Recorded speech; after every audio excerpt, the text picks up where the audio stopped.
Welcome to the Nerd Party. Oh, Miles here.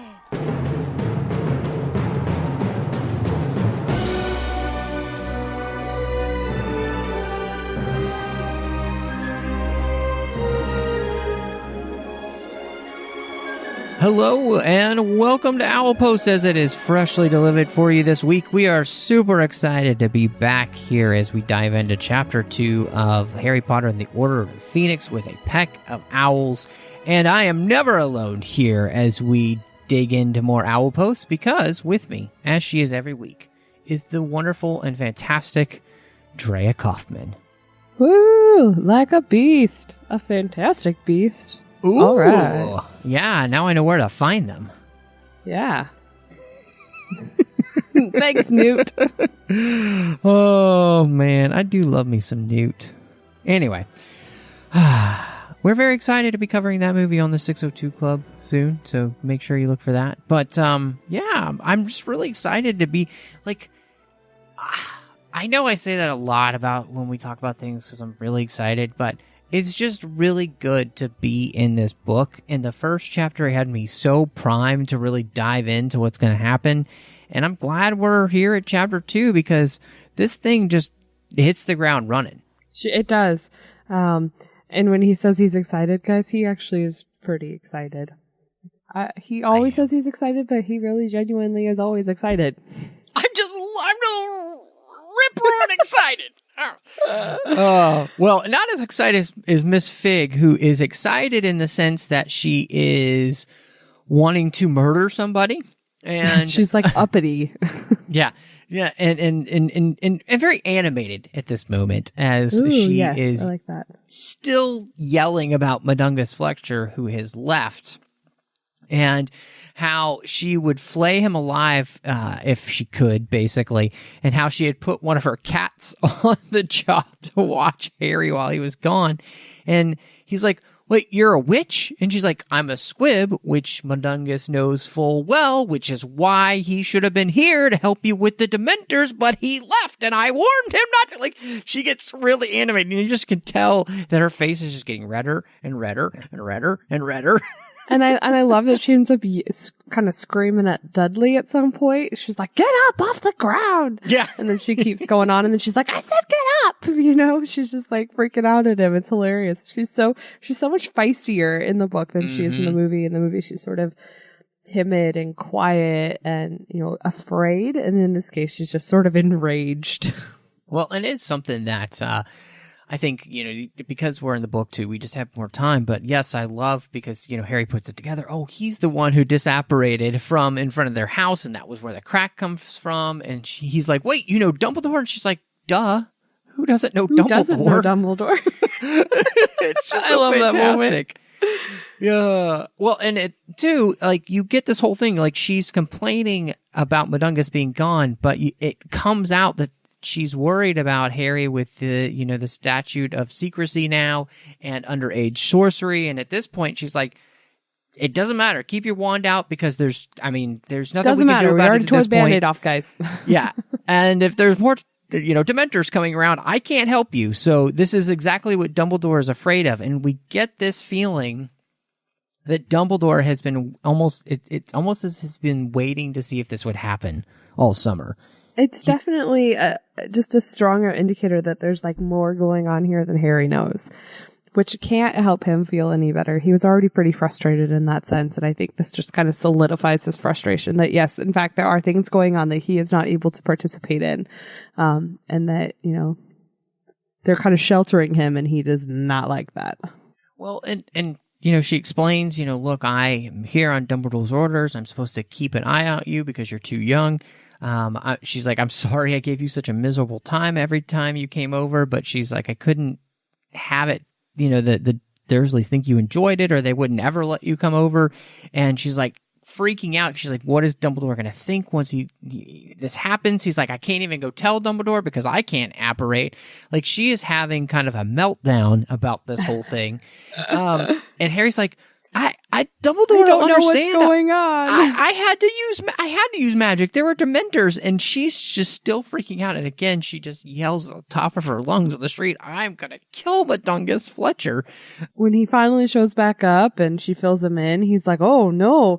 And I love the moment where he says something to the effect like, "Someone should tell Dumbledore." And she's like, "Yeah, someone should tell Dumbledore." Like, she's got such a sassy response to him. And he's like, "Oh, I get it. Okay." And then he leaves, and she's like, "I hope Dumbledore murders him." She is definitely a feisty old cat lady here. It's fantastic. And so they get back in the house, and of course now he gets to deal with the Dursleys freaking out because Dudley is just completely out of it. I think this is where the movie the actor does a pretty good job of just being completely out of it, this whole time and reverting to a very childlike state, and pointing fingers at Harry and telling his parents it's all Harry's fault. And Harry trying to put the pieces together of something he doesn't really understand, knowing full well that Uncle Vernon and Aunt Petunia aren't going to believe a single thing he says, nor are they going to care. So it's a very interesting interaction we have. Just the fact that we get sort of a family dynamic that we only usually get with Harry being very subservient to what's happening. And in this case, he's very much so standing up for himself. Well, and, he's just angry at this point. And then on top of that, owls start swooping in, sending him letters telling him he's been expelled from Hogwarts and that he will have to surrender his wand. His wand, because they're going to break it. I know, and that's heartbreaking. And then he gets another letter that says, "No, just stay there.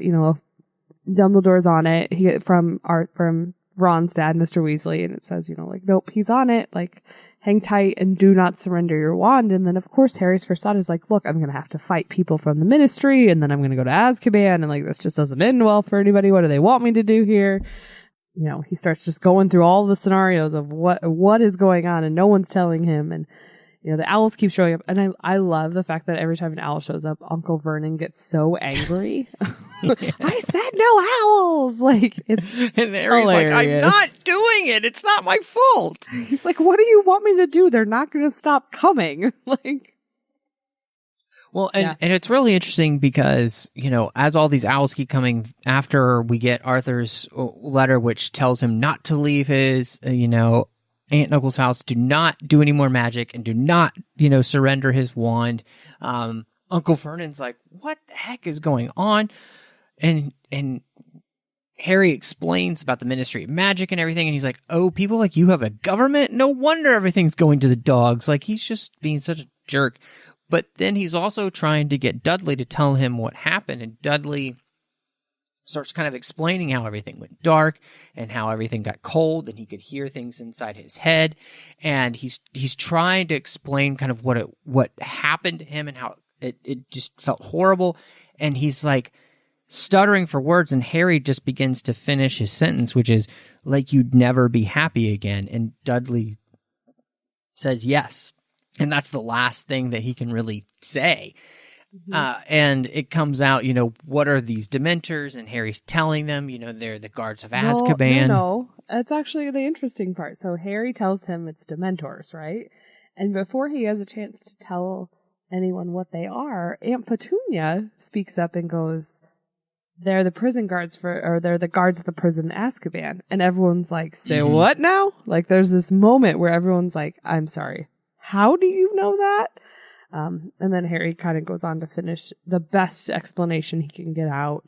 Well, and that's I absolutely love that part because she tells a little bit about the fact that, basically she heard Harry's dad telling it to her mom, her sister.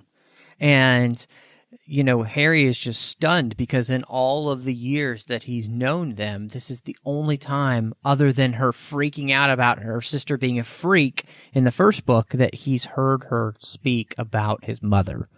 Ever. And the fact that they're sisters. Right, and it's kind of the first, he says something to the effect of, this is the first time he feels like he's reminded that this is his aunt. That this is a family member of his. Yes, because there's this strange thing that comes over her when she says that. And my favorite is her explaining how Uncle Vernon is waiting for somebody to say that this is all like a joke. Mm-hmm. He's just waiting for somebody to go April Fools, and nobody does. Just kidding. And he doesn't even know what to do with it. And then the last owl comes in, and he's like, well, not the last owl, but one of the next owls. Yeah. He goes, enough effing owls. Yeah. And then what's interesting about that is that, so Harry's been like, okay, I'm going to leave. No, I'm not going to. He goes, I'm going to leave. And then he gets a letter from Sirius that says, don't leave the house. So he's like, fine, I won't leave. But he's just like, I changed my mind. I'm not leaving. And they're like, okay.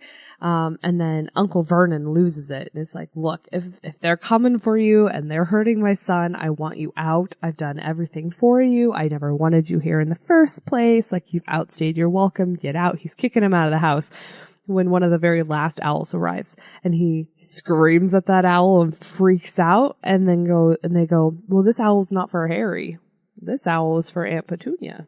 Yeah, and what's interesting is right before she gets her howler, he's gotten the message from the Ministry of Magic revising their last owl, which says that you can keep your wand, but you're going to be coming before a disciplinary committee on the 12th of August, in which time we will make a decision on what's going to happen. And so then, of course, like you said, you get this howler from an unknown source, and it's not for Harry, it's for Aunt Petunia. And this is after the moment too where Harry has done all this explaining of why the Dementors are here, who's back, the fact that Lord Voldemort is back, and that's when Uncle Vernon starts just completely freaking out on him, telling him, leave, get out of my house, I don't want you here, I never wanted you here, all this stuff. And the howler, she opens it up, and it says, remember my last, Petunia. And everybody's just like, okay? Yep. And nobody says anything, and Uncle Vernon's kind of like timidly saying her name, and she's like, the boy will have to stay. What's so interesting is this whole time you start with Harry realizing, oh, she's my sister. This was I think he says something to the effect of like, this was the first time he was glad it was his mom's sister, right? So she had some context of what was going on. And he said, this was the first time that, after Voldemort and all of that came out, he was saying like, this is the first time she's looked at him with fear and wide-eyed and not like disgust and like he should get out of there. And he's confused. And then she gets that howler and he's even more confused and she won't answer any of his questions. But like you said, she's like, nope, he stays. And I love her justification. Like, what would the neighbors think? How would we explain this to anyone? And you're like, pretty awesome. It was pretty quick thinking on your feet, but I don't think that's the reason he's going to stay. No. The thing that these, the first two chapters have done is really create this sense of mystery about some things that we haven't really thought about for a long time, which is something that kind of got mentioned a little bit at the end of the last book, is that Harry would have to stay with the Dursleys over the summer. Yep. And why he keeps coming back here. And we do, I think, get the sense here with everybody telling him to stay put in his aunt and uncle's house, not to go anywhere. There's something going on here. Yeah. There's some reason he has to keep coming back here. And I think she does a really good job with that mystery here.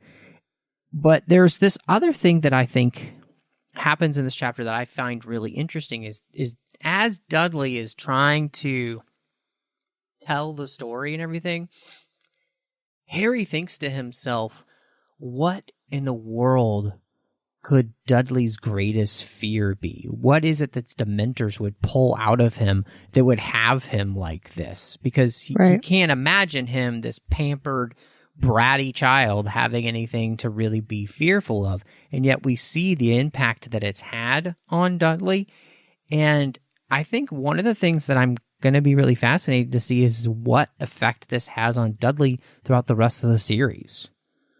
Does this change him in any way? yeah, I don't think I will ruin anything by saying this, but I have debated with people in the past that I feel like Dudley becomes a very dynamic character in the very literary sense, in that he starts as one character and becomes another by the time you're done, and sort of has an experience of his own in a character arc, be it slight and small. And I think this is really that tipping point for him. Cause like Harry, like you said, Harry is wondering what his greatest fear is, because it does seem to have shaken him more than maybe it shook others that experienced similar interactions. And, from our experience with the Dementors and them going to Harry, Harry hears his mother scream and die in this. So, thinking on that level, what is it that Dudley is experiencing that could kind of match that, is really fascinating. So yeah, that is kind of a small tidbit, but it will be interesting to see how that plays out over the next book or two. Well, and you'll have the whole part of this where Harry has also saved his cousin's life. Yeah. And, so there's going to be that aspect as well. So does this create any kind of bond between them whatsoever because of that fact? Something like this does tend to bring people together. So I think it's going to be really fascinating to see how that plays out. And I love that how, these chapters just piling on together, these first two just really back to back. How we get this sense of isolation that Harry's had. We get this sense of him just kind of being willing to explode at any moment. And we didn't think that it could really get worse for Harry, but this is pretty bad. Him having to use magic, breaking the underage wizardly act. This is actually the first time, because he didn't do it before, because it was,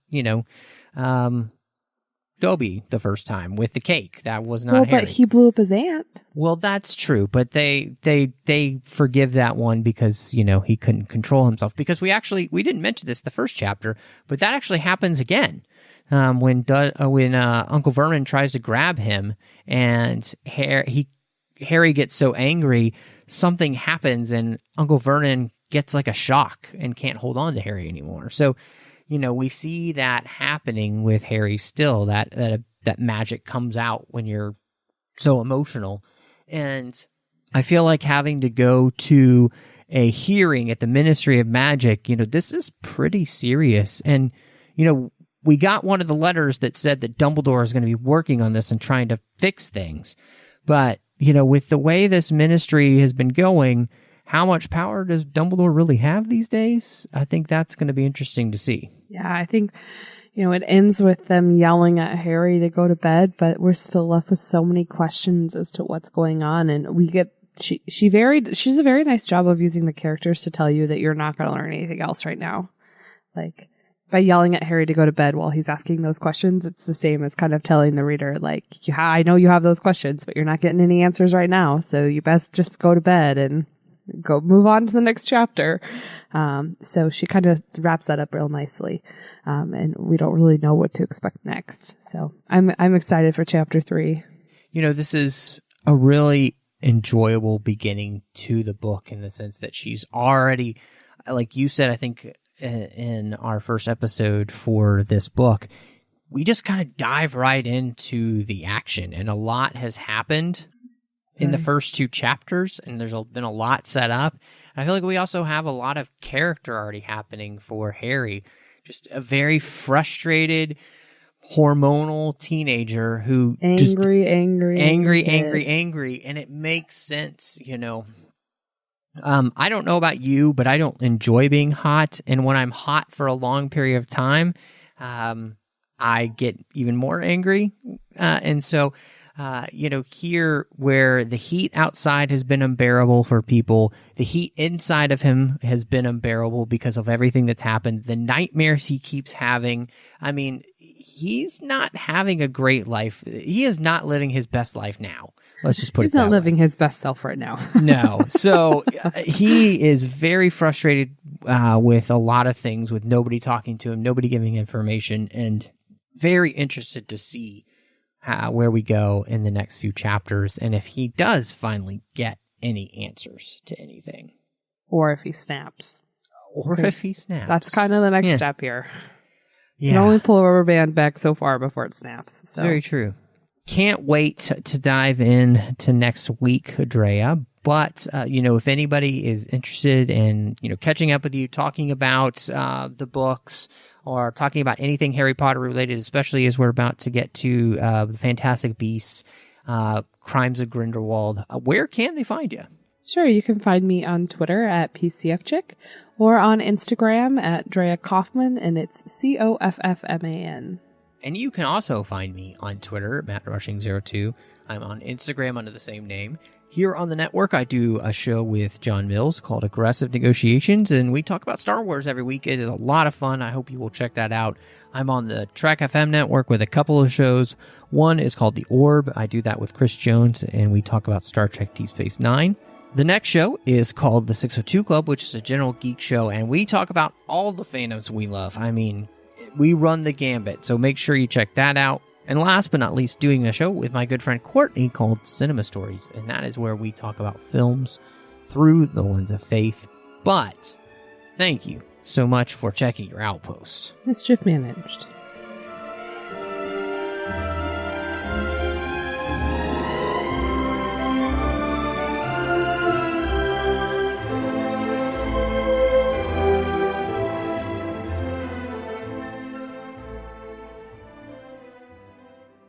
Join the revolution. Join the Nerd Party.